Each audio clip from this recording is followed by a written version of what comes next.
E aqui no Rádio Livre da Rádio Jornal a gente vai falar sobre o Setembro Verde. Uma professora foi gravada dizendo: isso é falta de uma boa surra para uma criança com autismo em São Paulo. Mas até onde vai a responsabilidade da escola quanto à integridade física e emocional de um aluno, especialmente quando falamos em estudantes com alguma deficiência? Sobre esse assunto, a gente vai conversar agora aqui no Rádio Livre com o advogado e membro fundador da Liga TEA, Advogados que Defendem Autistas, Franklin Façanha. Está aqui com a gente. Boa tarde para você, doutor Franklin. Boa tarde a todos. Então, esse caso que a gente trouxe aqui especificamente, né, uma professora agir dessa forma, usar um termo desse jeito, né, isso é falta de uma boa surra com uma criança que tem autismo. Isso já é discriminação? Como é que isso é tratado, doutor Franklin? Boa tarde a todos que estão ouvindo.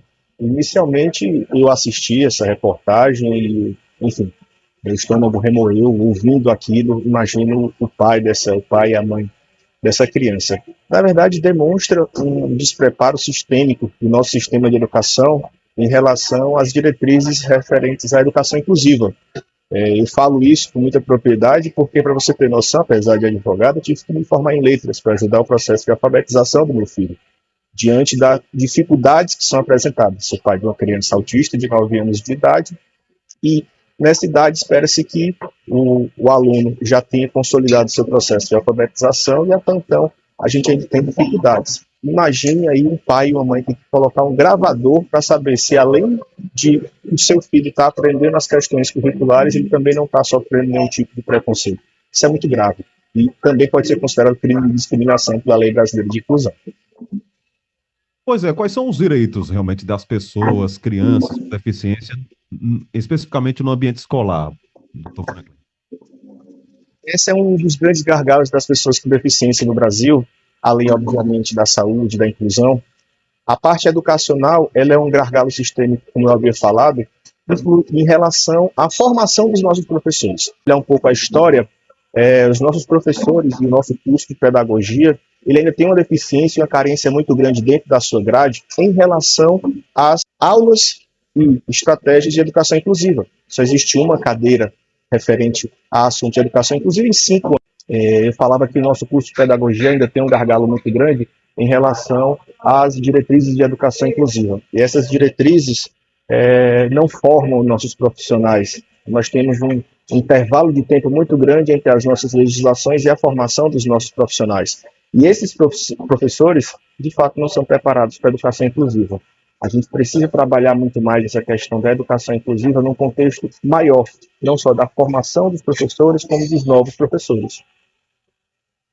E nesse caso, a escola também tem as responsabilidades, né, doutor Franklin? Perfeito. É obrigação da escola, seja ela pública ou particular, oferecer formação continuada aos seus profissionais. E não é um dever, é um direito do aluno perceber, ter a adaptação curricular, ter o acompanhante especializado, quando necessário, inclusive de maneira individualizada. É necessário que não seja negada a matrícula, então não basta estar na sala de aula, precisa ser integrado ao processo de ensino e aprendizagem. Hoje esse é o grande desafio da educação inclusiva, fazer com que essa pessoa com deficiência, ela seja autista, ela pode ter pessoa com TDAH, com TOD, recentemente incluído na legislação, ela pode ser uma pessoa com deficiência intelectual. Em todos os casos ela tem o direito de aprender e ela deve aprender sim, mas é necessário que os profissionais estejam habilitados para isso.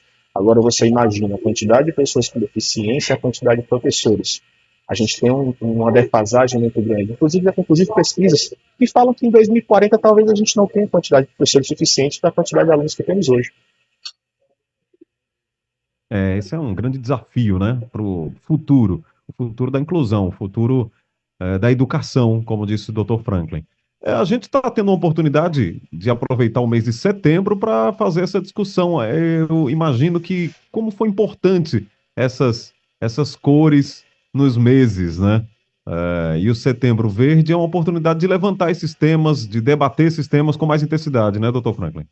Exato, é um momento de visibilidade e a gente precisa aproveitar esses momentos para poder causar conscientização, não somente nas escolas, mas na sociedade como um todo. Porque, segundo a nossa Constituição, é dever do Estado, da família e da sociedade os cuidados das pessoas com deficiência. A gente precisa entender para poder incluir. E essa hoje é a nossa grande diretriz, né? A gente precisa acolher e receber a todos e, principalmente, a efetivação dos direitos. Hoje a nossa briga não é para ter mais leis, não é para ter mais direitos, por mais que a gente ainda brigue por algumas situações específicas, mas é para a efetivação dessa legislação. Ou seja, para que a legislação seja cumprida. Se você imaginar que a lei brasileira de inclusão é de 2015, a lei brasileira de inclusão, a lei Berenice-Piano, que é a primeira política pública de autistas, é de 2012, a gente já tem muito tempo de lei, então a gente já cansou de conscientizar. Hoje a gente está brigando para efetivar o que já está na lei. E aí, como você pode perceber nos últimos episódios das escolas, ainda existe uma distância muito grande entre o que está na lei e o que está se aplicando na realidade.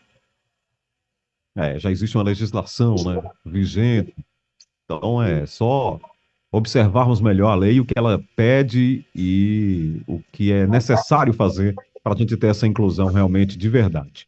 Doutor Franklin Façanha, muito obrigado aqui pela presença na Rádio Jornal, no Rádio Livre, a oportunidade que a gente teve aqui para falar sobre esse Setembro Verde e os direitos para as pessoas com deficiência. Muito obrigado. Eu agradeço a oportunidade, tenha uma boa tarde, tchau, tchau.